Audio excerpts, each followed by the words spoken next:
So before this poor bastard's life is ruined, I figured I might as well let you guys know who we are dealing with here. Tony Bobulinski, the guy who absolutely ruined Joe Biden's day and confirmed what, well, we all knew was 100% true, but this good man here at least provided the receipts for us.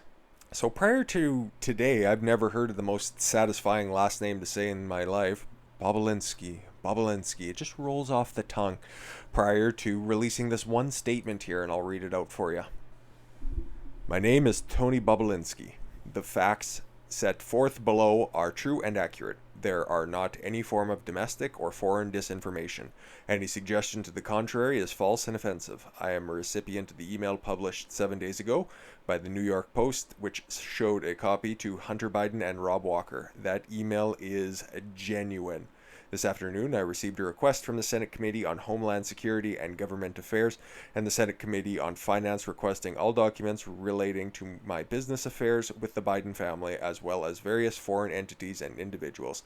I have extensive relevant records and communications, and I intend to produce those items to both committees in the immediate future. I am the grandson of a 37-year-old Army intelligence officer, a son of a 20-plus year career naval officer, and the brother of a 28-year career naval flight officer.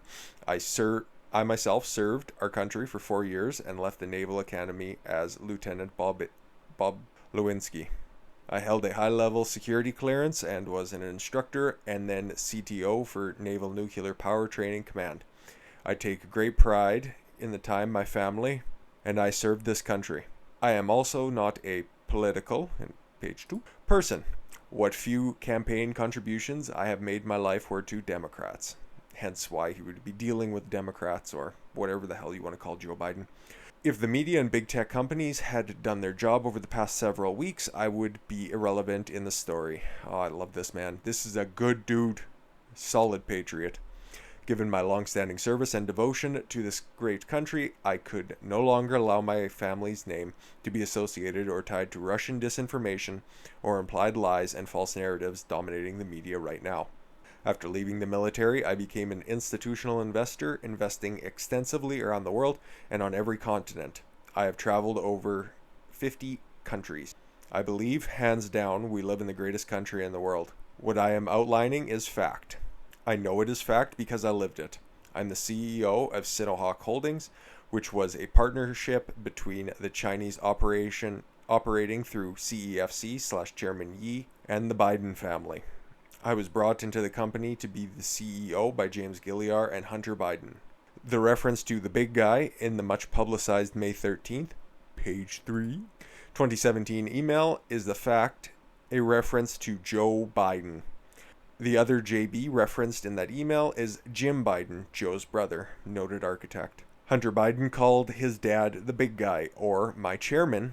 All these Chinese ties make a whole hell of a lot more sense. And frequently referenced asking him for his sign-off or advice on various potential deals that we were discussing. I've seen Vice President Biden saying he never talked to Hunter about his business. I've seen firsthand that that's not true, because it wasn't just Hunter's business. They said they were putting the Biden family name and its legacy on the line. I realized the Chinese were not really focused on a healthy financial return on investment. They were looking at this as a political or influence investment.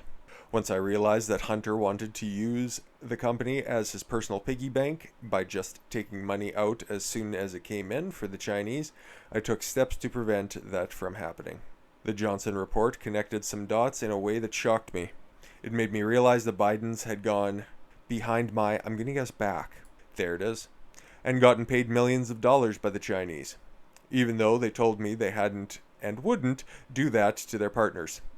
I asked the Biden family to address the American people and outline the facts so I can go back to being irrelevant, and so I am not put in a position to have to answer those questions for them. I don't have a political axe to grind. I just saw behind the Biden's curtain, and I grew concerned with what I saw. The Biden family aggressively leveraged the Biden's family name to make millions of dollars from foreign entities, even though some of them were from communist-controlled China. God bless America. What an absolute soldier this guy is.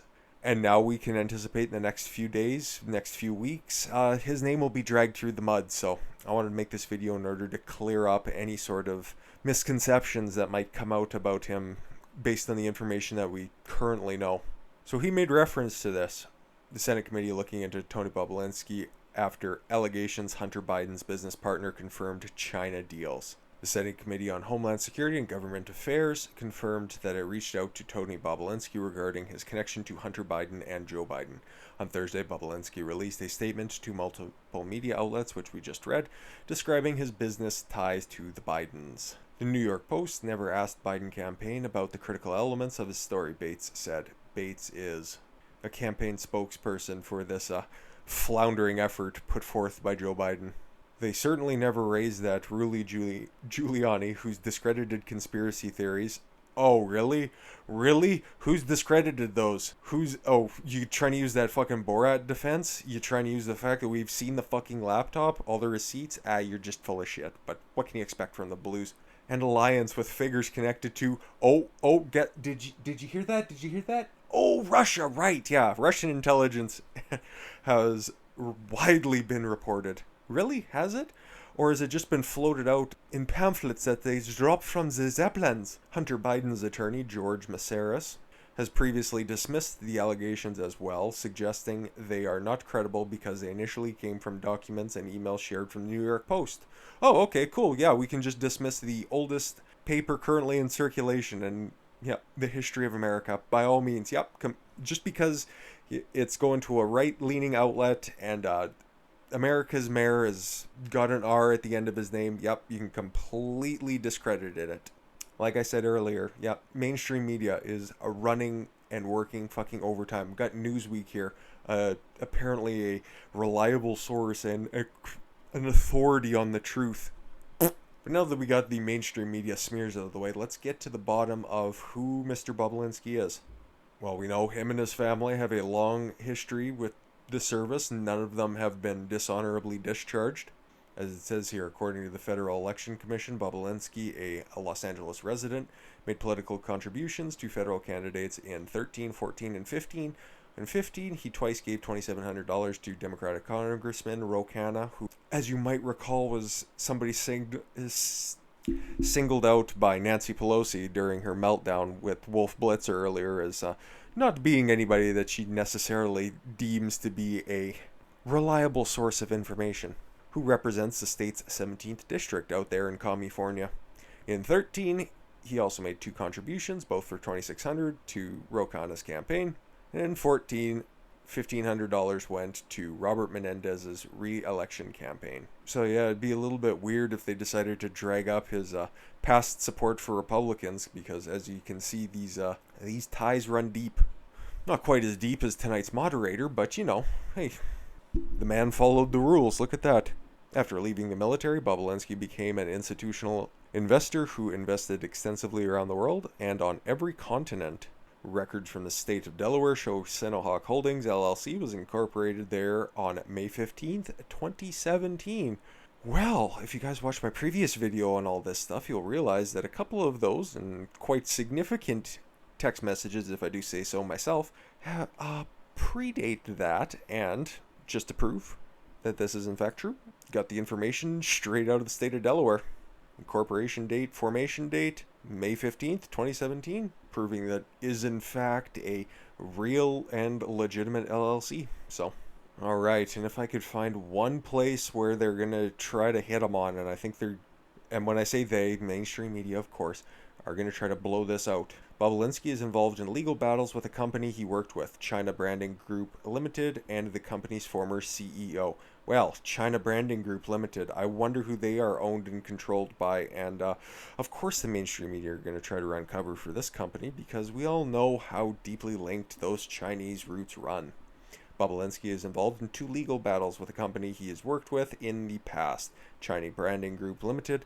The company sued Bobulinski in the Central District of Columbia Federal Court in July 2020 in an effort to force Bobulinski to pay them $634,393.52 they say he owes as a result of a court judgment in the Cayman Islands. Ooh, what could that be? According to a 2016 press briefing, China Branding Company is China's leading Western entertainment digital content company. Some Hollywood shit, right? The press release announced the company had been bought by digital media company Remark Media. CBG included a subsidiary Fans Tang. Crunchbase describes Faz Tang as cross-platform branded media and entertainment group firm with staff located in Hollywood, ding ding ding, Shanghai, Beijing, Guangzhou, and Chengdu. I don't care if I mispronounced any of those. Fans Tang provided the most direct link between Chinese fans and advertisers with Hollywood and sports-related celebrities and celebrity content. And you wonder why professional athletes don't want to speak out about China. Yeah, exactly. Lines their fucking pockets. These areas include television, online video programming, social media content creation, management, live events, data analysis, celebrity commercial activities, and film marketing. Just to prove the fact that China has control of everything. That's why they're the greatest threat in the world, not this my Russia shit all the time. So the rest of it just claims that Bobulinski was a secured creditor for CBG when it went through liquidation. And if he starts to get slandered for anything, they'll eventually work it back. Oh, he was working with China, therefore he's compromised. And still try to find a way to work in Russia. And he was also one fuck of a wrestler. Good man. Good men wrestle. So that's the nitty gritty. That's what you need to know. He's a fucking good serviceman. He's an investor. And he's one hell of a patriot for coming forth, proving the fact that the Bidens are indeed the most inept of the Democratic crime families. Much like how Joe finished at the bottom of his class, he couldn't even, commit fraud or improprieties in the same stratosphere as the Clintons, Obamas, Kennedys. Yeah, had to finish at the bottom of that too because he actually got caught. And if you guys took the time to, at least watch a video this long, I greatly thank you for that. And I've got a little bit of late-breaking information on this one. So we might be seeing him in the crowd tonight at a certain debate because President Trump plans to bring Hunter Biden associate Tony Bobulinski as guest to debate. I cannot tell you how much that makes me smile. The fucking madman. You remember, I think it was the town hall, right, for 2016 when Trump and Clinton did the debate and Trump brought all three of Bill Clinton's rape victims and sat them in the front row. The fucking guy's doing it again. He's bringing the guy who is solidifying this Chinese disinformation or his mainstream media propaganda campaign, solidifying all of that as complete horseshit and making it look exactly like the Bidens are the shit-heels that they absolutely are. It is a shame we're only going to get 4 more years of Trump. But I hope you guys learned a little something about Mr. Bobulinski here. Great man, and I look forward to seeing him tonight on camera, I suppose. Or at least alluded to in the crowd. Because God knows NBC's not going to be helping anybody out, so I will leave you with that. I thank you all very much for the gift of your time. I've been Don Consuelo. I want you guys to follow your gut and get after it. Take care, everyone.